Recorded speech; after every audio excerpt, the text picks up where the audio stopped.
तो आज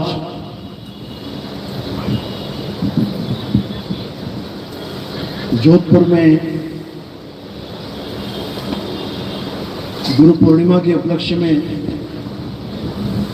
ये भव्य समारोह रखा गया, ये सत्संग रखा गया और आप लोग इस सत्संग में शामिल होके इस सत्संग को चार चांद लगाया, इस पर्व को महापर्व बनाया। इसके लिए सबको दिल से शुभकामनाएं देता हूं।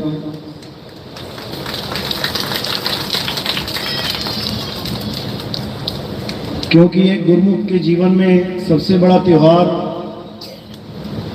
गुरु पूर्णिमा का ही त्योहार होता है, जहां पर वो अपने गुरु के द्वारा दिया हुआ ज्ञान इसको अपनाकर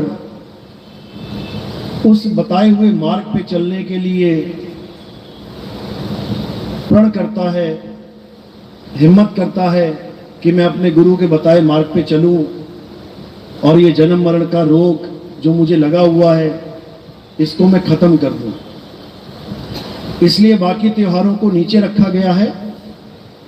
सबसे बड़ा त्योहार एक गुरुमुख के जीवन में गुरु पूर्णिमा का त्योहार है और आज वही गुरु पूर्णिमा है। तो आज गुरु पूर्णिमा के उपलक्ष्य में ये भव्य समारोह रखा गया है और मैं अरदास करूंगा कि जो भगत सत्संग में आए हैं और जो नहीं भी आ पाए हैं, लाइव देख रहे हैं, इसी जीवन में सबका कल्याण हो, सबका मंगल हो, सबको इसी जन्म में मुक्ति मिले, दोबारा किसी माँ का गर्भ देखने की जरूरत ना पड़े।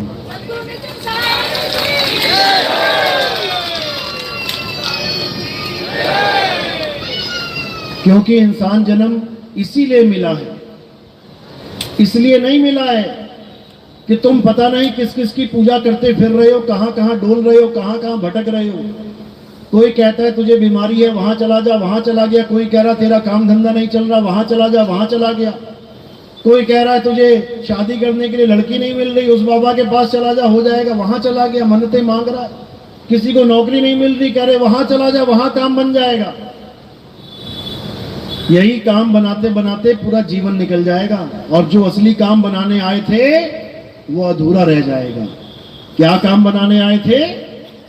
इस जन्म मरण से मुक्त होने आए थे। इसीलिए इंसान जन्म मिलता है और इस इंसान जन्म का कोई मतलब ही नहीं है कि तुम सोचो कि इंसान जन्म बहुत बड़ा जन्म है, मौज मस्ती के लिए मिला है। सबसे ज्यादा दुख इंसान जन्म में ही है। सुबह उठते ही समझ में आने लग जाता है कि पूरे दिन की कमाई करनी है तब रोटी खा पाओगे। गधा, कुत्ता, बिल्ली, हाथी, घोड़ा इतना नहीं सोचता जितना इंसान सोचता है। डिप्रेशन की गोली इंसान खाता है, गधा नहीं खाता।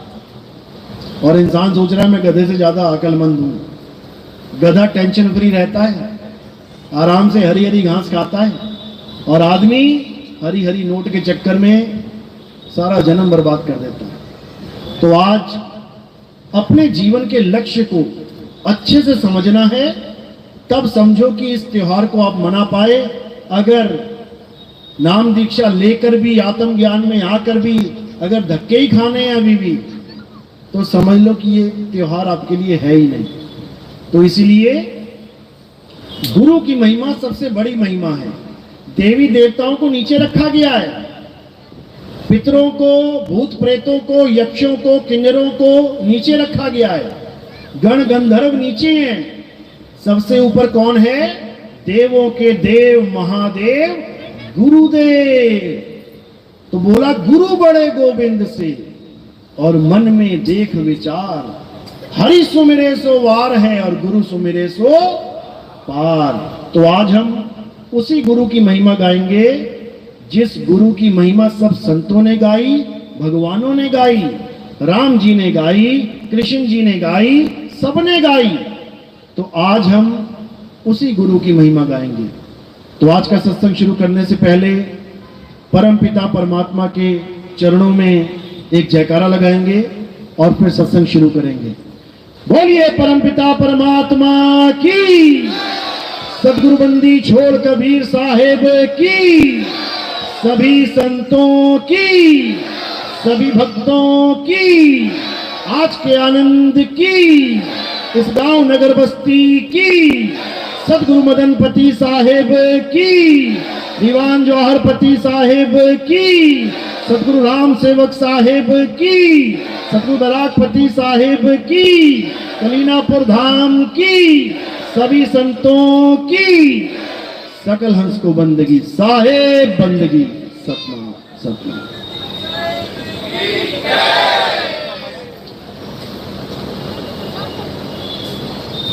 तो मालिक के चरणों में अरदास करते हैं कि ये आवाज जहां तक जा रही है, जो भी इस सत्संग को सुन रहा है, उस पर मालिक के विवेक की ऐसी बारिश हो जाए, ऐसा विवेक जाग जाए कि ये जीव जो जन्मों जन्मों से सो रहा है, ये जाग जाए। और एक बार जाग गया तो इसे सुलाने वाला कोई नहीं है।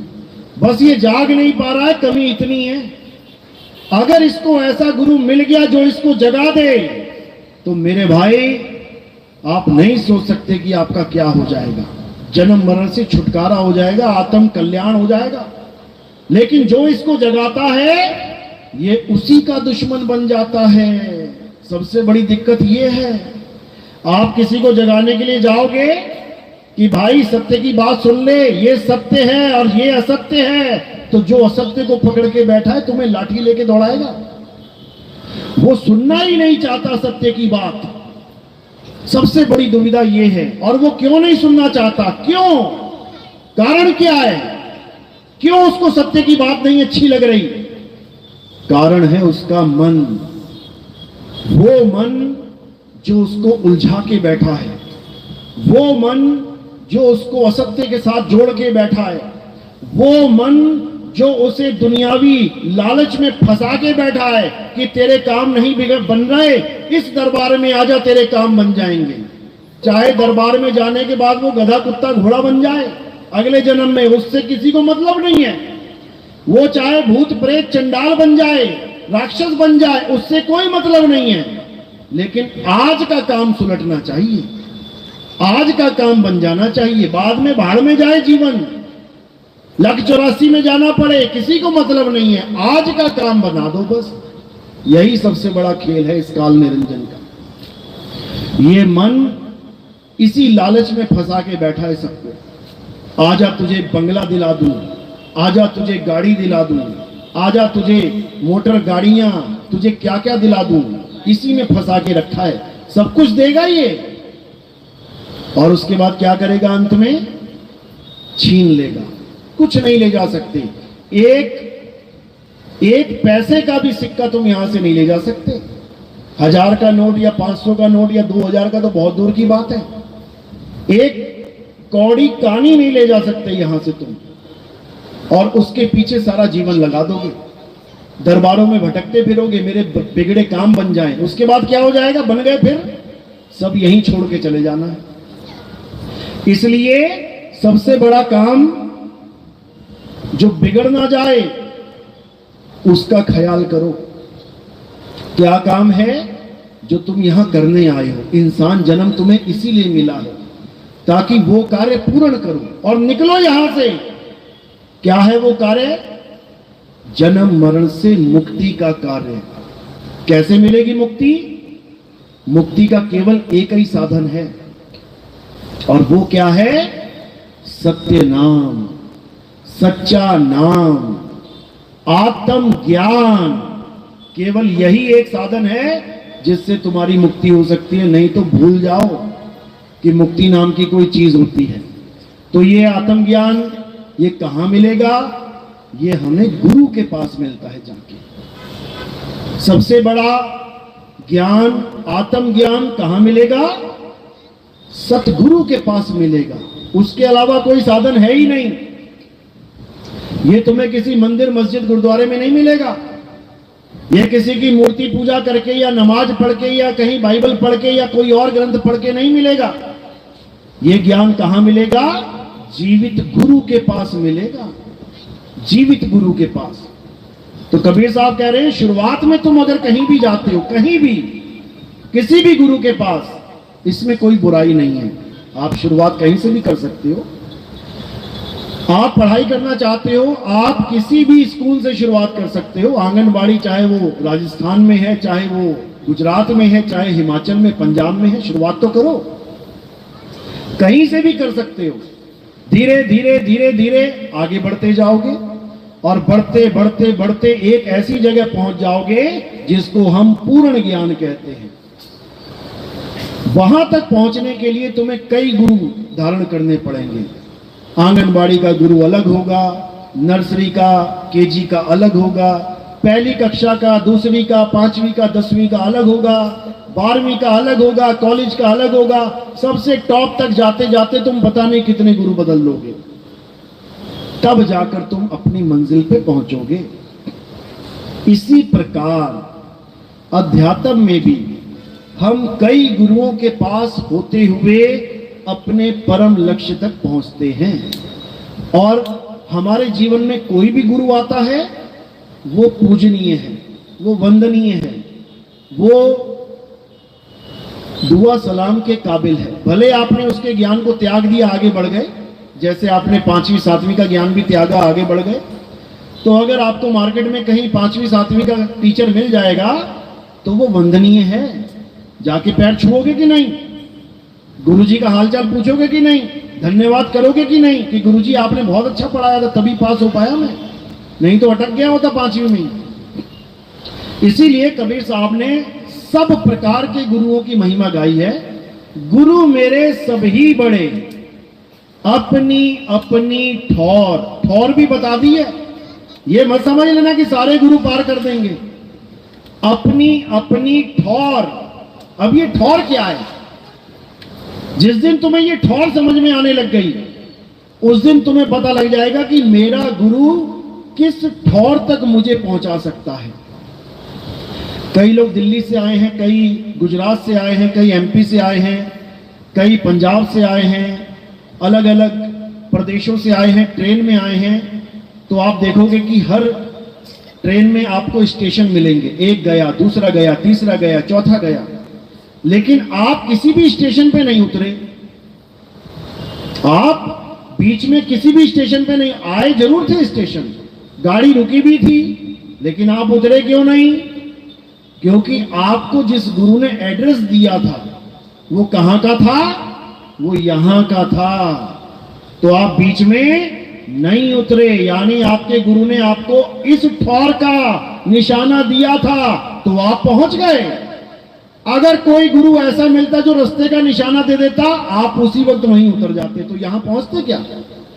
कभी नहीं पहुंच पाते। इसी प्रकार हमारे जीवन में बहुत से गुरु आते हैं, हमें नाना प्रकार का ज्ञान देते हैं। ऐसा नहीं है कि सारे गुरु एक ही प्रकार का ज्ञान दे रहे हैं। अरे कोई जाप दे रहा है, कोई श्वासों का अजपा जाप दे रहा है, कोई अनहद नाद दे रहा है, कोई कुछ दे रहा है, कोई कुछ दे रहा है, कोई भूत प्रेतों की पूजा करवा रहा है, कोई चंडालिनी की पूजा करवा रहा है। एक जगह तो एमपी में चुड़ैल माता का मंदिर बना रखा है, वहां जो बैठा हुआ है वो चुड़ैल माता की पूजा करवा रहा है। कर लो, क्या करोगे? और उस गांव के लोग जा भी रहे हैं चुड़ैल माता की पूजा करते। और तो और आगे बढ़ोगे तो चंडाल देव भी बैठा हुआ है, चंडाल भगवान, शैतान भगवान की पूजा चल रही है। करने वाले कर रहे हैं, आरती गा रहे हैं, तन मन धन निछावर है, लाखों रुपया चंदा दे रहे हैं। और आगे बढ़ोगे, एक एमपी में, पता नहीं राजस्थान में कहां मंदिर है, वो कुतिया माता का मंदिर है। कुतिया माता का मंदिर, यानी देवताओं की कमी पड़ गई हमारे धर्म में, अब कुतिया की पूजा करेंगे हम सारे मिलके। तो ऐसे भी मंदिर हैं और वहां भी गुरु बैठा है, वो भी आरती करवा रहा है पूरी पूरी, और लोग पूरी श्रद्धा से कर रहे हैं। हालांकि बुराई नहीं है, कम से कम कुछ तो कर रहे हैं, कुछ तो कर रहे हैं, कुछ नहीं से कुछ भला। और गुरु आगे आ जाओ, अभी रावण का मंदिर है एक वहां पे एमपी में, सारे मंदिर मुझे एमपी में ही दिखाई देते हैं ऐसे। एक मंदिर ऐसा है जहां दुर्योधन की पूजा होती है, साथ में कर्ण को भी भगवान बना रखा है, कर्ण की पूजा हो रही है। क्यों? दानवीर था। अरे भले दानवीर था, लेकिन था तो अधर्मी, अधर्म के साथ खड़ा था, इसलिए तो नाश हुआ उसका। अगर धर्म के साथ खड़ा होता तो 5 पांडव में से एक भी ना मरा, कर्ण भी नहीं मरता। अगर धर्म के साथ खड़ा होता तो, लेकिन धर्म के साथ नहीं था तो मारा गया। तो भैया पूजनीय थोड़ी नहीं है कि तुम उसकी पूजा करो। हाँ, उसमें एक गुण था कि वो दानी था। ठीक है, तुमने मान लिया वो दानी है, इतना बहुत है। लोग आज भी कर्ण को इज्जत देते हैं कि भैया दानी था, ठीक है, अच्छी बात है, लेकिन पूजनीय नहीं है कि तुम भगवान की तरह उसकी पूजा करने लग जाओ। दानवीर तो रावण भी था। कर्ण ने क्या सिरदान दिए थे? कर्ण ने क्या सिरदान दिया था? रावण ने कितनी बार सिर काट के चढ़ाया। तो फिर तो वो महादानी है, दानियों से भी दानी बड़ा है वो। फिर तो रावण की पूजा कर लो। फिर हमारा सनातन धर्म क्या बोलेगा? हम रावण के पुजारी हैं, हंसेंगे लोग तुम्हारे ऊपर। लेकिन फिर भी पूजा चल रही है। कारण अज्ञानता, क्योंकि हमें पता ही नहीं है पूजा किसकी करनी है, इसलिए थोड़ा सा दुख आता है, जैसा कोई बताता है वैसे ही पूजने लग जाते हैं। समझो बात को। अब ये जो पूजा में तुम्हारा दिल टिक गया, मन टिक गया, ये कैसे टिक जाता है? इसका भी कारण है, गीता में बता रखा है। गीता में क्या बोलते हैं 7वें अध्याय में? हे अर्जुन, मेरी पूजा के अलावा अगर कोई किसी की पूजा करता है तो वो अज्ञानता पूर्ण कार्य किया जा रहा है। वो कोई ज्ञानियों वाले लक्षण नहीं है। लेकिन फिर भी मैं उस भगत के मन को उस देवी देवता के या किसी के भी पूजा में स्थिर कर देता हूं, यानी उसके मन को टिका देता हूं, उसको उसी में भगवान नजर आने लग जाएगा। लेकिन उससे उसकी ना तो भुक्ति होगी ना उसकी गति होगी। हे अर्जुन, देवताओं की पूजा करने वाले देवलोक को प्राप्त होंगे, भूतों की पूजा करने वाले भूतों को प्राप्त होंगे, राक्षसों की पूजा करने वाले राक्षस कुल में जाएंगे, साफ लिखा है। और पितरों की पूजा करने वाले पितर लोक को चले जाएंगे, पितरों में आ जाएंगे। मेरा पुजारी इन किसी लोकों में नहीं जाएगा। जो मेरी भक्ति करेगा उसका जन्म मरण खत्म हो जाएगा। लेकिन कोई ये जाने पहले कि आखिर मैं हूं क्या। अगर मेरी भक्ति भी कोई देवी देवता मान के करेगा तो वो मुक्त नहीं हो सकता। कारण क्या है? क्योंकि हे अर्जुन, वो मेरे उस दिव्य रूप को, वो मेरे उस आत्म स्वरूप को जाने बिना मेरे द्वारा प्रकट की हुई माया को ही सत्य मान बैठेगा। ये काया क्या है? ये शरीर क्या है? ये माया है। माया का गुण क्या है? ये बदलती रहती है। बचपन की फोटो देखना, एक दिन की, फिर देखना 1 साल की, फिर देखना 10 साल की, फिर देखना 20 साल की, फिर देखना 50 साल। हर फोटो तुम्हें अलग अलग दिखाई देगी। ये शरीर तुम्हें बदला हुआ दिखाई देगा। कारण क्या है? क्योंकि ये शरीर माया है। हे अर्जुन, जो मुझे शरीर मान के मेरी पूजा करते हैं वो कभी नहीं जान सकते कि मेरा स्वरूप क्या है। वो कभी नहीं पहचान सकते कि मैं कौन हूं, क्योंकि मैं अपनी इस माया के पीछे छुपा रहता हूं। कोई मुझे नहीं जान सकता मैं कौन हूं। कौन जानेगा? केवल तत्व ज्ञानी संत जान सकता है कि मैं कौन हूं। अन्यथा चाहे कोई कितना ही बड़ा पुजारी क्यों ना आ जाए, सारी उम्र राधे राधे हरे कृष्णा हरे राम जपने वाला बाबा क्यों ना आ जाए, ये मुझे नहीं जान सकते। कारण क्या है? क्योंकि ये 52 अक्षरों को मेरी भक्ति मान बैठे हैं। ये अक्षरों के मंत्रों के जाप को मेरी सच्ची भक्ति मान बैठे हैं, जबकि मेरी सच्ची भक्ति अक्षरों से परे है। अगर मुझे जानना है तो तुम्हें इन अक्षरों से परे जाना पड़ेगा, इन मंत्रों से, इन जंत्रों से परे जाना पड़ेगा, क्योंकि मैं आत्मा हूं। और आत्मा को जानने के लिए तुम्हें आत्म ज्ञानी गुरु के पास जाना पड़ेगा। हे अर्जुन, अध्याय 2 16वां श्लोक। इस दुनिया में 2 प्रकार के तत्व हैं, एक असत्य तत्व और एक सत्य तत्व। 2 प्रकार के तत्वों का ज्ञान तत्वदर्शी संतों ने दिया है। तो हमें क्या करना है? असत्य तत्व को त्यागना है और सत्य को जानना है। बस इतना सा काम करना है। अगर हमने ये काम कर लिया तो समझो कि अब हमारा जन्म 101% सफल हो जाएगा। लेकिन कैसे होगा? श्लोक तो पढ़ लिया हमने कि एक सत्य और एक असत्य तत्व है, लेकिन जानेंगे कैसे? क्या है सत्य, क्या है असत्य? तो उसके लिए क्या निवारण किया? अध्याय 4 34वां श्लोक। हे अर्जुन, अगर तुम आत्मा को जानना चाहते हो, अगर तुम सत्य को जानना चाहते हो, तो तुम ऐसे तत्वदर्शी संत की शरण में जाओ जो तुम्हें सत्य और असत्य का भेद समझा दे, जो असत्य को छुड़वा दे और सत्य को लखा दे। वही तत्वदर्शी संत तुम्हारा जन्म मरण खत्म कर सकता है। अन्यथा इस संसार में ऐसा कोई नहीं जो तुम्हें सच्ची भक्ति से, आत्मज्ञान से जोड़ सके।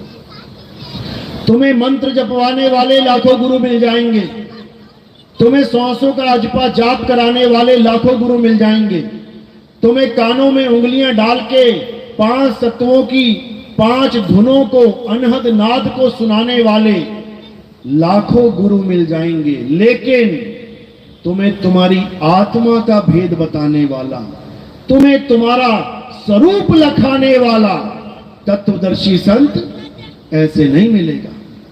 कहते हैं लाखों में कोई समझ ना पई है और कोटि मध्य जानेंगे, कहें कबीर सुनो भाई साधु, हमें बिरले हंस पहचानेंगे। कहते हैं लाखन में कोई समझ ना पाई है। लाखों गुरु बैठे हुए हैं, लेकिन कोई समझ नहीं सकता कि तुम्हारा स्वरूप क्या है। कारण क्या है?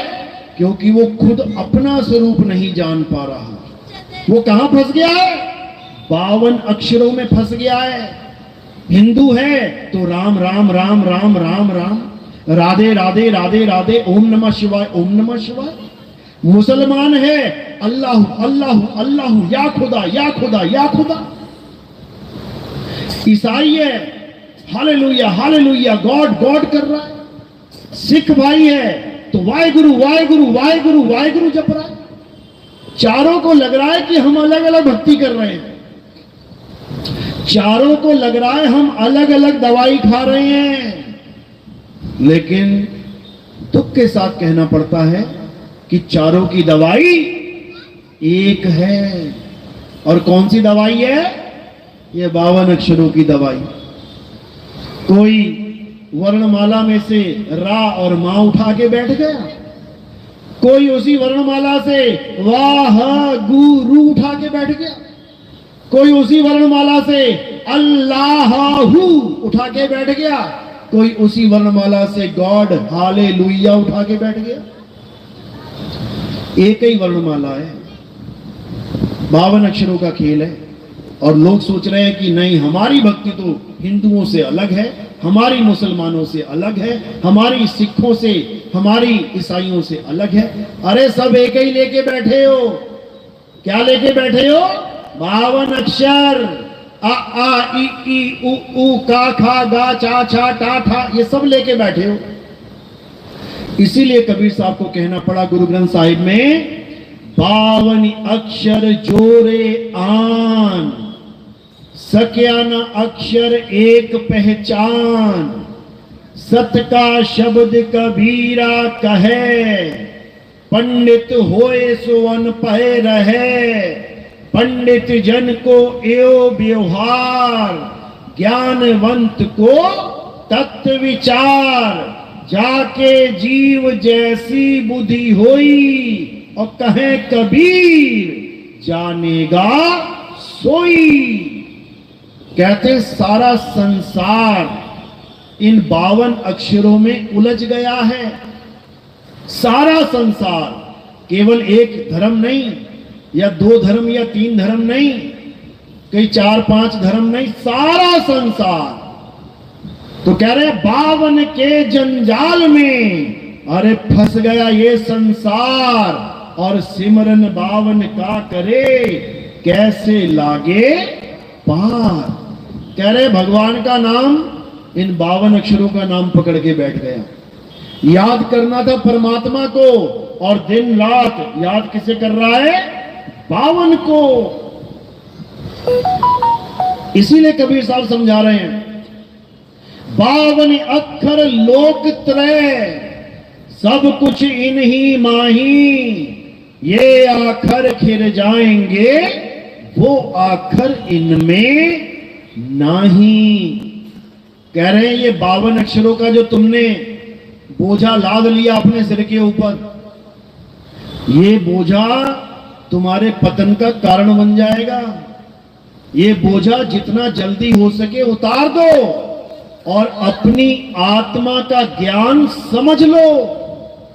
मदन साहब समझा रहे हैं, सोई गुरु पूरा कहावे, जो 2 अक्षर का भेद बतावे, एक छुड़ावे एक लखावे, तब प्राणी निज घर को जावे।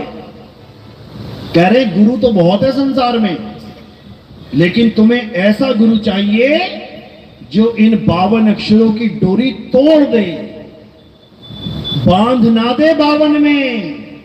52 अक्षरों के जाल को तोड़ना है। तो कह रहे हैं 52 अक्षर जीव आधारा, आदि अक्षर जीभ्या से न्यारा। इन 52 अक्षरों का आधार क्या है? ये जीभ। तुम्हारी जीभ मुंह में चल रही है ना, बढ़िया खूब नाम जप रहे हो खूब, और जैसे ही ये जीभ काम करना बंद कर गई, लकवा मार गया ना, करते फिरोगे, एक नाम भी ना निकल पाएगा मुंह से। किसी ने कहीं जीभ गलती से काट दी ना, तो सारी उम्र एक नाम ना ले पाओगे, आ करोगे बस।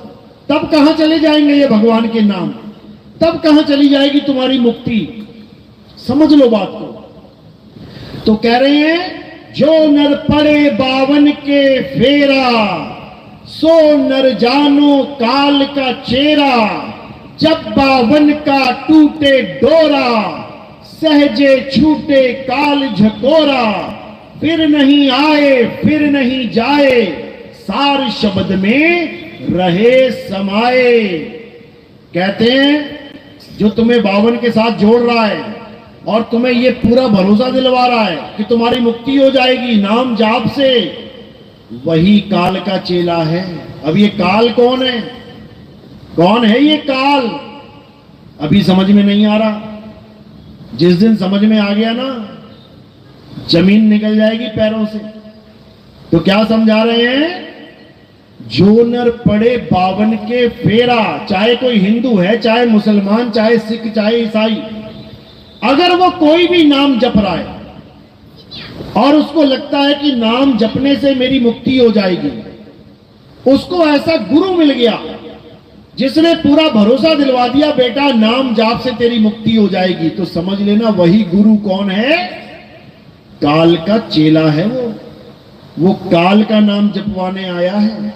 क्योंकि काल भगवान के नाम सब 52 अक्षरी नाम हैं और परमात्मा का नाम 52 से परे है।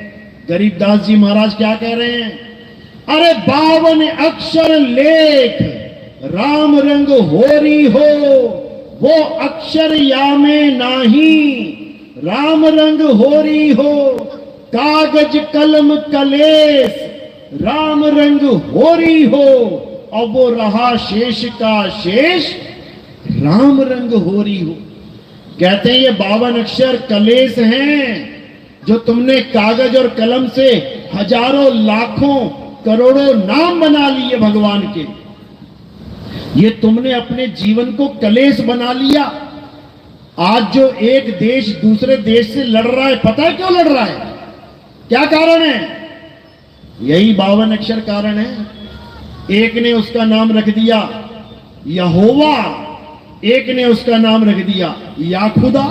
ले बेटा, अब लठबाजी करो, यहोवा बड़ा कि या खुदा बड़ा। एक ने नाम रख दिया राम, एक ने नाम रख दिया वाहिगुरु, एक ने नाम रख दिया अल्लाह, एक ने नाम रख दिया गॉड। अब मारो लठ एक दूसरे के। 52 अक्षर का खेल है ये। 52 अक्षरों की लड़ाई है ये। हमारी तुम्हारी लड़ाई नहीं है। हम सब एक मालिक के बच्चे हैं। सब कह रहे हैं, हर धर्म कह रहा है कि परमात्मा एक है, हम सब उसके बच्चे हैं। तो भैया काहे लड़ रहे हो? क्यों लड़ रहे हो? कारण क्या है? कारण है 52 अक्षर। मैंने उसका नाम रख दिया राम और वो रख के बैठा है खुदा। अब मैं ना मानता कि खुदा है वो, मैं तो राम में बिल्कुल संतुष्ट हूं। ये है झगड़ा। सबकी जुबान काट दी जाए, सारे अक्षरों को खत्म कर दिया जाए, कागज कलम खत्म कर दी जाए, सारे 52 अक्षर ध्वस्त कर दिए जाएं। अब बताओ तुम्हारे भगवान का क्या नाम है? कौन सा मंत्र जाप करोगे? कौन सा ग्रंथ लिखा है? क्या पढ़ोगे? कुछ नहीं, क्योंकि ये सारा खेल 52 अक्षर का है। सारा खेल 52 अक्षर का है। सारी आरतियां भगवानों की, ओम जय जगदीश हरे, जय संतोषी माता, जय पिता, जय बाबा, सब 52 का खेल है।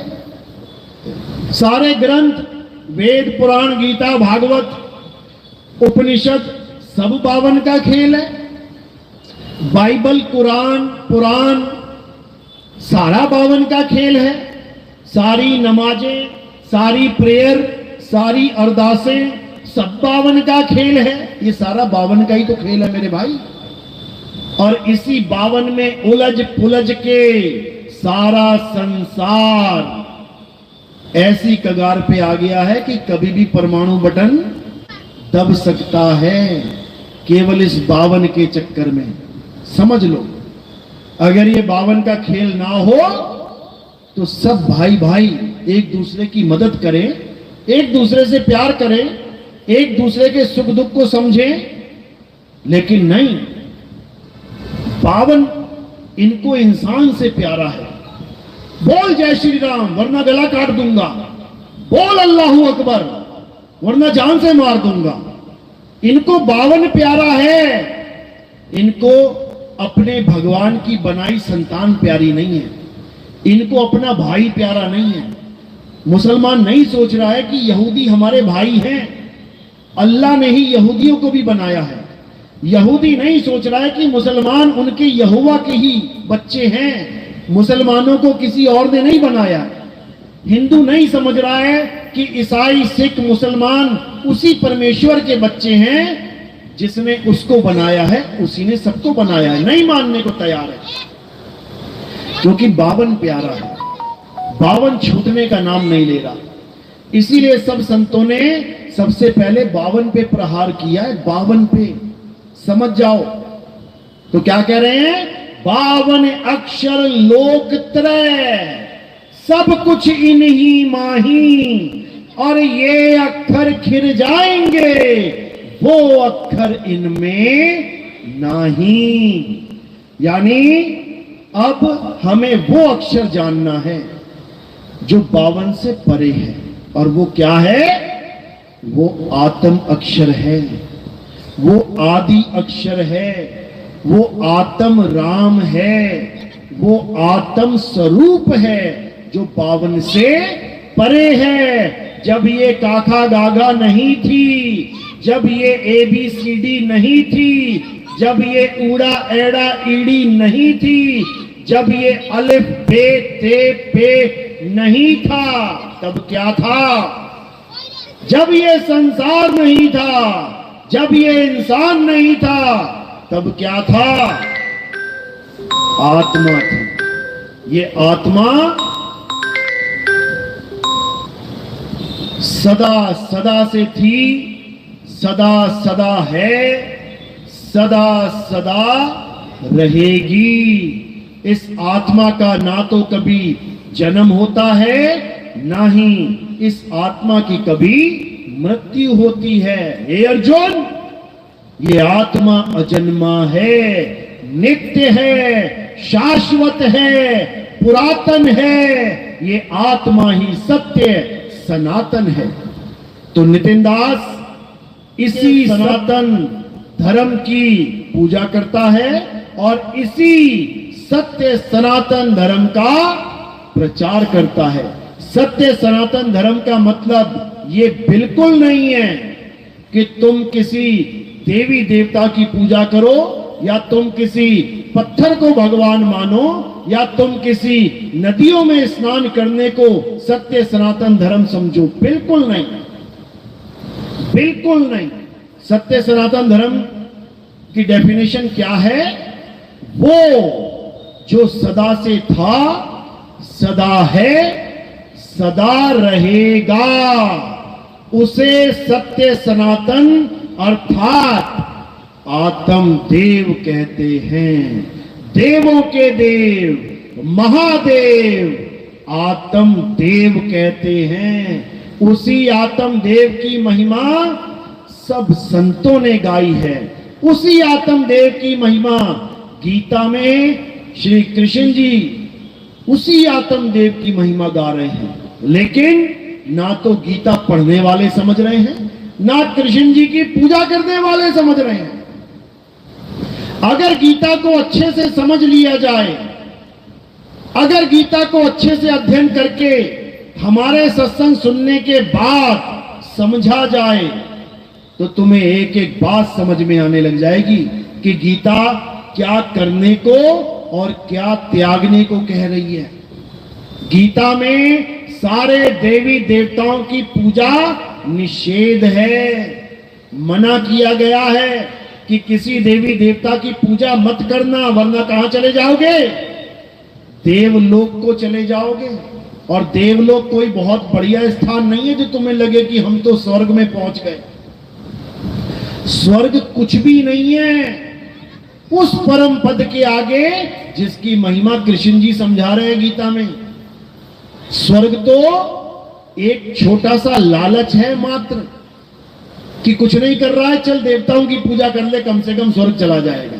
ठीक है, कुछ दिन आनंद में रहेगा, उसके बाद वापस आना पड़ेगा। यहां इंद्र नहीं टिक पाया स्वर्ग में हमेशा के लिए, जिसको हम स्वर्ग का राजा कहते हैं, उसका आसन भी डोल जाता है। कब? जब धरती लोक पे कोई साधु महात्मा, कोई ऋषि तपस्या करने लग जाता है ना, तो सबसे पहले किसका आसन हिलता है? इंद्र का। क्यों हिला? क्योंकि उसको उतार दिया जाएगा गद्दी से और उस ऋषि को बैठा दिया जाएगा। अब नया इंद्र कौन बन जाएगा? वो ऋषि महाराज बन जाएगा। फिर एक और आएगा, फिर ऋषि महाराज का आसन हिलने लग जाएगा, फिर दूसरा आएगा, फिर तीसरा आएगा। ये चक्की चलती रहेगी सारी उम्र, समझ लो। तो कृष्ण जी ये बिल्कुल नहीं कह रहे कि देवी देवताओं की पूजा करो। हाँ, वो ये जरूर कह रहे हैं कि कुछ नहीं आता, चल देवी देवता पूज ले, लेकिन इससे तू कोई ज्ञानी नहीं बन जाएगा।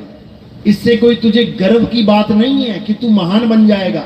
अध्याय 7 23वां श्लोक क्या कहता है कि जो लोग देवी देवताओं की पूजा करते हैं कुछ फलों के कारण, मेरा काम नहीं बन रहा, हे भगवान, हे देवता, मेरा काम बनवा दो, नौकरी लगवा दो, बिगड़े काम बनवा दो, धंधा चलवा दो, दुकान चलवा दो, चल भी गई तो क्या हो जाएगा? कहते हैं कि जो देवी देवताओं की पूजा करते हैं और उनके द्वारा जो फल उन्हें प्राप्त होते हैं वो क्षणिक होते हैं, कुछ समय के लिए। और ये बिल्कुल मत मान लेना कि देवी देवता दे रहे हैं तुम्हें फल। देवी देवता भी मेरे द्वारा निर्धारित किया हुआ फल दे सकते हैं, उनके अपने पल्ले कुछ भी नहीं है। याद रखना ये बात। तुम्हारे गांव में सड़क बनवानी होती है तो गांव का प्रधान बनवाता है, ले पैसा कहां से लाता है? अपनी जेब से दे रहा है क्या? तो फिर कहने को गांव का प्रधान बनवा रहा है, नाम भी अपना लिखवा देगा कि ये सड़क इस गांव के प्रधान के अंडर बनी हुई है, लेकिन पैसा कहां से ला रहा है? एमएलए से। एमएलए कहां से ला रहा है? एमपी से। एमपी कहां से ला रहा है? सीएम से। सीएम कहां से ला रहा है? पीएम से। तो असली भंडार कहां है? पीएम के पास है। इसी प्रकार देवी देवता वो नहीं दे सकते जो उनसे मांगा जाए, नहीं दे सकते। देवी देवताओं से मांगा गया, राक्षसों ने मांगा। सबसे बड़ा भगवान लोग कहते हैं शंकर जी हैं। शंकर जी प्रकट हो गए, शंकर जी से मांगा गया, हे शंकर जी, हे भोलेनाथ, मुझे अमर कर दो, मुझे अमर कर दो। हो गया अमर? नहीं हो सकता, क्योंकि भोले शंकर के पास वो वरदान है ही नहीं। अगर वो वरदान होता तो बताओ क्यों ना देते? ब्रह्मा जी को प्रसन्न कर लिया लोगों ने, और सबसे ज्यादा ब्रह्मा जी को प्रसन्न किसने किया है? राक्षसों ने। सारे राक्षसों ने तीनों देवताओं को प्रकट कर रखा था। बताओ, तुम ना कर पाए, हम ना कर पाए। जो कहते हैं बहुत बड़े भगत हैं हम भगवान के, करके दिखा प्रकट।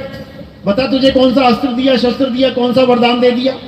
सारी उम्र घंटी बजाते, तिलक लगाते, आरती घुमाते बीत गई। अरे तुमसे अच्छा तो राक्षस है, जो कम से कम भोले शंकर को प्रकट तो कर दिया, कम से कम ब्रह्मा जी से वरदान तो ले लिया। फिर भी राक्षस का राक्षस ही रहा। समझो, भगवान को प्रकट करने के बाद भी उसकी कैटेगरी चेंज नहीं हुई। राक्षस राक्षस ही रहा। वो ना तो देवता बन पाया और ना ही मनुष्य बन पाया। समझो इस बात को। तो जिन देवी देवताओं की पूजा करके सारा संसार भ्रमित हो रहा है और सोच रहा है कि हम सत्य सनातन धर्म वाले हैं, वो डेफिनेशन तक नहीं जानते सत्य सनातन धर्म की। अगर सत्य सनातन धर्म की डेफिनेशन चाहिए तो गीता अध्याय 2 श्लोक नंबर 24 पढ़ो। देखो क्या बोला गया है। हे अर्जुन, ये आत्मा मैं नहीं, या भोले शंकर नहीं, या ब्रह्मा जी नहीं, या 10 अवतार नहीं। किसके बारे में बोला गया? आत्मा। ये आत्मा अछेद्य है। इस आत्मा में कोई छेद नहीं कर सकता। ये आत्मा अदाह है। इस आत्मा का कोई दाह संस्कार नहीं कर सकता। ये आत्मा अशोष्य है, इसको कोई सुखा नहीं सकता, कोई गीला नहीं कर सकता।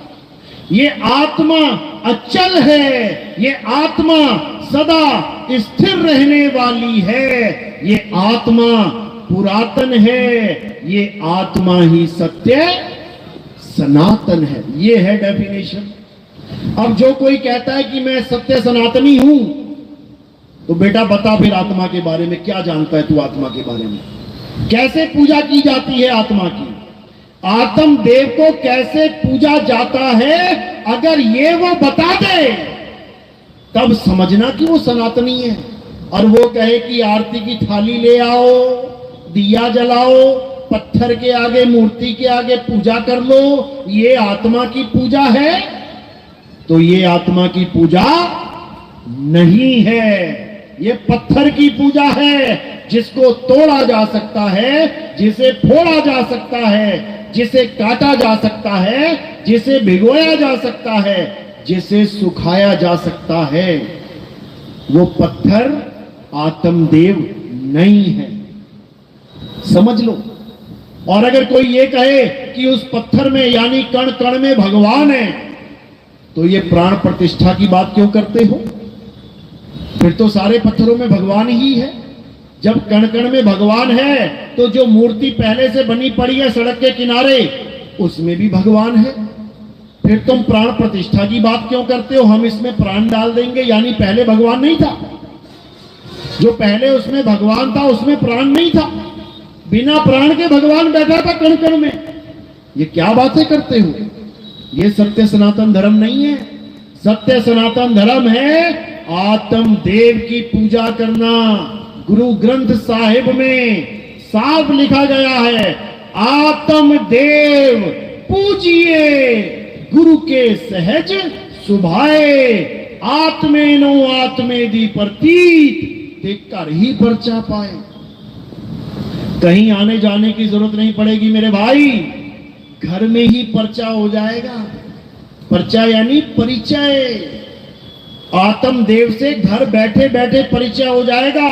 जिसको तुम गली गली में ढूंढ रहे हो, जिसको तुम अलग अलग धर्मों में, अलग अलग पंथों में, अलग अलग मंदिरों मस्जिदों गुरुद्वारों में, अलग अलग तीर्थ स्थानों में कहां कहां नहीं ढूंढ रहे हो, वो तुम्हें घर में ही मिल जाएगा। तो गुरु ग्रंथ साहब में साफ बताया गया, हृदय नाम ध्याओ, घर बैठे प्रभु पाओ। तुम्हें घर बैठे प्रभु मिलेगा, क्योंकि प्रभु तुम्हारे घर में ही बैठा है।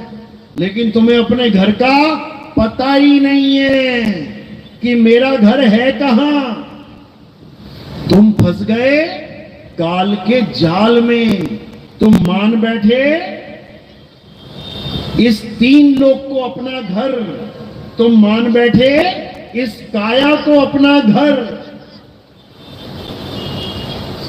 इसलिए भ्रमित हो गए। जब तुम्हें यह समझ में आ जाएगा कि मेरा घर कहां है, गुरु तुम्हें बताएगा कि तुम्हारा घर कहां है, तब तुम्हें समझ में आएगा कि मेरा निज घर कहां है। तो साहिब क्या समझा रहे हैं?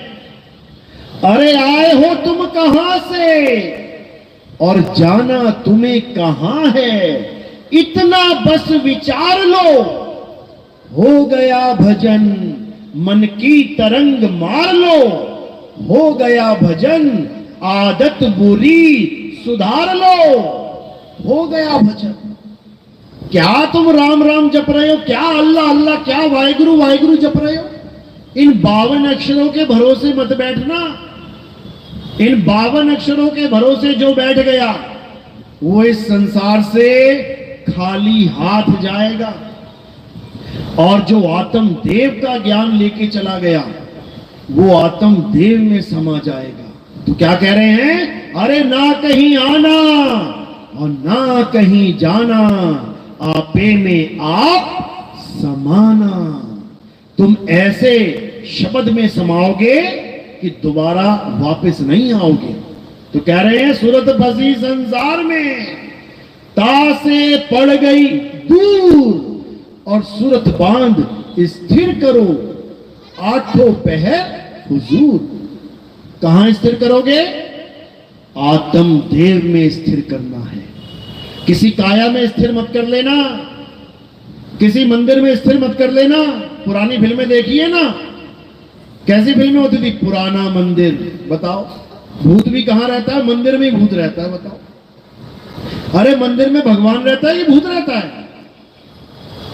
ये बिल्कुल सही बातें बताई गई हैं, गुरु ग्रंथ साहब में लिखा हुआ है। अंत काले जो मंदिर सिमरे, ऐसी चिंता में देह मरे, अंत काल वो कौन सी जोनी मिलेगी? प्रेत जन्म वो वल वल विसरे। तो फिर प्रेत बन के आना पड़ेगा। मंदिर का मतलब केवल मंदिर नहीं है, मंदिर का मतलब है ये ईंट पत्थर मकान दुकान। अगर तुम्हारी सुरता किसी मकान दुकान में रह गई, ईंट पत्थरों में रह गई, तो वापस तुम्हें आना पड़ेगा, भटकना पड़ेगा। तो इसलिए बार बार संत महात्मा यही समझा रहे हैं कि तुम्हारा ध्यान कहां रहना चाहिए? 24 घंटे कहां रहना चाहिए? तुम्हारी आत्मा में। तुम्हारी आत्मा में तुम्हारा ध्यान रहे। तो क्या बताया गीता में? अध्याय 3 17वां श्लोक क्या कहते हैं? हे अर्जुन, जो अपनी आत्मा में रमण करते हैं, जो अपनी आत्मा में तृप्त हैं, जो अपनी आत्मा में संतुष्ट हैं, उनके लिए कोई धार्मिक कर्म कर्तव्य लागू ही नहीं होता। उनको किसी मंदिर में जाने की जरूरत नहीं, उनको किसी मस्जिद में जाने की जरूरत नहीं, उनको किसी गुरुद्वारे में जाने की जरूरत नहीं, उनको किसी चर्च में जाने की जरूरत नहीं, उनको इंसानों के बनाए किसी भी धर्म स्थल में जाने की जरूरत नहीं। कौन बोल रहा है ये? नितिन दास बोल रहा है, कृष्ण जी बोल रहे हैं, गीता में बता रहे हैं, अध्याय 3 17वां श्लोक मना कर रहे हैं वो कि कहीं मत जाना, अगर सत्य को पाना है तो अपनी आत्मा में समाना, अपनी आत्मा में रमण करना। और लोग कहां रमण कर रहे हैं? जाओ वृंदावन, कहां रमण करवाएंगे वो लोग? रमण रेती नाम का एक मंदिर बना हुआ है वहां पे, वहां कहते हैं इस धूल में लोटो, वहां रेत है, रेत, इस रेत में लोटो, खूब रेत में नहाओ, खूब नाचो। इसमें आत्मा में रमण करना था और करवा दिया रेत में रमण। अब बताओ गति कैसे होगी? रेत में रमण करने के लिए 84 लाख योनियां बनी हुई हैं। अभी तुम एक ट्राली रेत अपने घर के बाहर गिरवा लो, शाम तक देखो उसमें कौन आके नाच रहा है। कौन नाचता है? कौन नाचता है? कुत्ते नाचते हैं, कुत्ते नाचेंगे उसमें, क्योंकि 84 लाख योनियां हैं। रेत में ही नाचेंगे, मिट्टी में। जंगल में शेर, चीते, हाथी, भालू, ये कहां नाच रहे हैं? कहां सोते हैं ये लोग? रेत में, मिट्टी में। तुम कहां सोते हो? बेड पे। क्यों? क्यों? क्योंकि रेत में रमण करना तुम्हारे लिए नहीं बोला गया है। रेत में नहीं तुमने रमण करना है, आत्मा में रमण करना है। रेत से ऊपर उठ जाओ, मिट्टी से ऊपर उठ जाओ। ऐसे ही ये भी एक मिट्टी है, ये काया भी मिट्टी है। इस मिट्टी से ऊपर उठ जाओ, और जब इस मिट्टी से ऊपर उठ जाओगे तब तुम्हें समझ में आएगा कि मेरे पिया की सेज कहां लगी। कहते गगन मंडल में सेज पिया की, मिलना किस विधि होए। कैसे मिलूं मैं जाके? मेरे पिया की सेज गगन मंडल में लगी हुई है। चलो फिर एक आधा रॉकेट ले लेते हैं, चलते हैं पिया से मिलने, शायद मिल जाए ऊपर बादलों के। ये वो गगन मंडल नहीं है, ये गगन मंडल वो है जो संत हमें समझाते हैं कि कहां है गगन मंडल, कहां तुमने उड़ारी मारनी है। तुमने अलल पक्षी की तरह उड़ के जाना है वहां पे, तब तुम्हारी मुक्ति होगी, तब तुम्हें वो परमात्मा मिलेगा, नहीं तो नहीं मिलेगा। तो कहते हैं शब्द विहंगम चाल हमारी, और कहे कबीर सतगुरदई तारी, खुले कपाट शब्द झन कारी, पिंड अंड के पार स्वदेश हमारा है, और कर नैनो दीदार महल में प्यारा है। कहते जब भेदी गुरु मिल जाएगा तब तुम्हें विहंगम चाल समझाएगा कि बेटा इस दुनिया में मत उलझ जाना, इस माया के जाल में मत उलझ जाना, विहंगम चाल को पकड़ना, सीधे उड़ारी मारना और सीधे अपने मालिक के चरणों में लीन हो जाना। यही गरीबदास जी महाराज ने बोला है।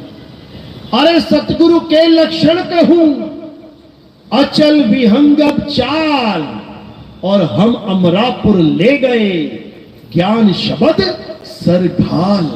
कहते अमरापुर ले गए मुझे मेरे गुरुदेव, और कैसे ले गए? विहंगम चाल से ले गए। जैसे चुंबक लोहे को खींचती है, कैसे खींचती है? विहंगम चाल से खींचती है। रुक रुक के नहीं जाता लोहा चुंबक तक कि पहली रूहानी मंडल पे पहुंच गया, थोड़ा इंतजार कर लूं, फिर दूसरी में पहुंचा, तीसरी में पहुंचा, इंतजार कर लूं। ये 5 रूहानी मंडल वाले बाबाओं ने उलझा दिया जीवों को। ये तुम्हें मंडलों में ही तुम्हारा कमंडल टेढ़ा कर देंगे, वहीं पे हालत खराब हो जाएगी। इन चक्करों में उलझा दिया, ये स्वाद चक्कर, ये नाभि चक्कर, ये कंठ चक्कर, घन चक्कर बना दिया तुम्हें इन चक्करों में। अब इन चक्करों में नहीं उलझना है, इन चक्करों से परे अपने आत्म स्वरूप को जानना है। और वो कैसे जानेंगे? विहंगम चाल से। तो साहिब समझा रहे हैं, जब विहंगम चाल वाला गुरु तुम्हारे जीवन में आ जाएगा, वो हर प्रकार के अज्ञान का नाश कर देगा। वो तुम्हारे ऐसे पंख उगा देगा कि तुम उड़ारी मार के जाओगे। फिर तुम्हें किसी के सहारे की जरूरत नहीं है कि कोई गुरु कहे जब तक मैं ना तुम्हें सतलोक लेके जाऊं तब तक तुम पहुंच नहीं पाओगे। पता लगा चेला यहीं बैठा, गुरुजी निकल गए, लेके जा साथ में, क्यों नहीं जा पाया? जब गुरु एक्सपायर हो जाता है, शरीर छूट जाता है, तो अपने चेलों को लेके क्यों नहीं जाता? जो बड़े बड़े वादे करता है, मैं तुम्हें साथ लेके जाऊंगा, मैं तुम्हें साथ लेके जाऊंगा, वो शमशान ना जा पा रहा है, खुद 4 चेले लेके जा रहा है उसको, खुद शमशान तक नहीं पहुंच पा रहा है वो गुरु, और चेलों को कह रहा है मैं तुम्हें सतलोक लेके जाऊंगा। बता, 4 चेले उठा के लेके जा रहे हैं, राम नाम सत्य है, राम नाम सत्य। किसका राम नाम सत्य होगा? गुरु जी का हो गया राम नाम सत्य। ले लो सवाल। कौन मर गया? अरे हमारे गुरु जी मर गए। तो गुरु जी मर गए तो चेला जी कैसे बचेगा? चेला भी मरेगा, पक्का मरेगा, क्योंकि जिसका गुरु ही मर गया उसका चेला भी मरेगा।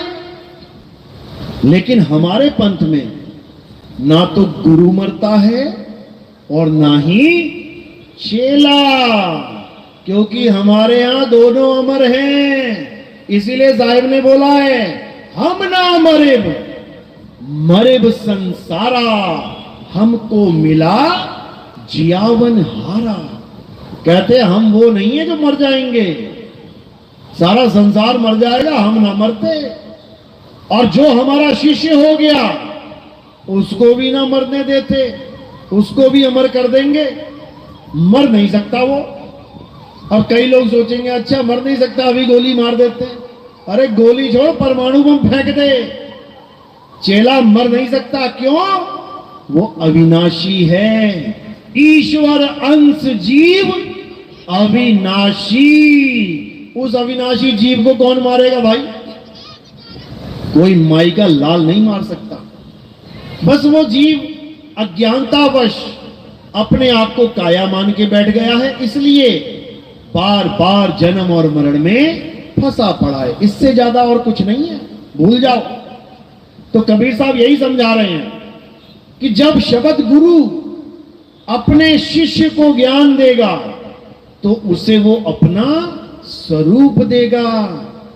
वो ऐसा नहीं रखेगा कि गुरु आदमी है और चेला औरत बनी हुई है, कि गुरु बूढ़ा है और चेला जवान हुआ पड़ा है। वो ऐसा ज्ञान नहीं देगा। वो कैसा ज्ञान देगा? वो शब्द गुरु सुरत धुन चेला, उस धुन को तुम्हें अपना गुरु बनाएगा। कि तुम्हारा गुरु कौन है? वो शब्द है। और तुम क्या हो? तुम सुरत हो। और क्या करना है? शब्द में समाना है। तो जब सूरत शब्द में समाएगी तो क्या होगी? शब्द ही हो जाएगी, क्योंकि वो शब्द ही है, बस अपने स्वरूप को भूल चुकी है। इसीलिए साहिब कह रहे गुरु को कीजिए दंडवत और कोटि कोटि प्रणाम, कीट न जाने भृंग को गुरु कर ले आप समान। गुरु वो होता है जो तुम्हें अपने समान कर ले। गुरु वो नहीं होता जो तुम्हें भी काया बना के छोड़ रखा और खुद भी काया बना पड़ा है। तुम्हें भी शरीर बना रखा है, तू आदमी, तू औरत, तू जवान, तू बूढ़ा, तू बच्चा।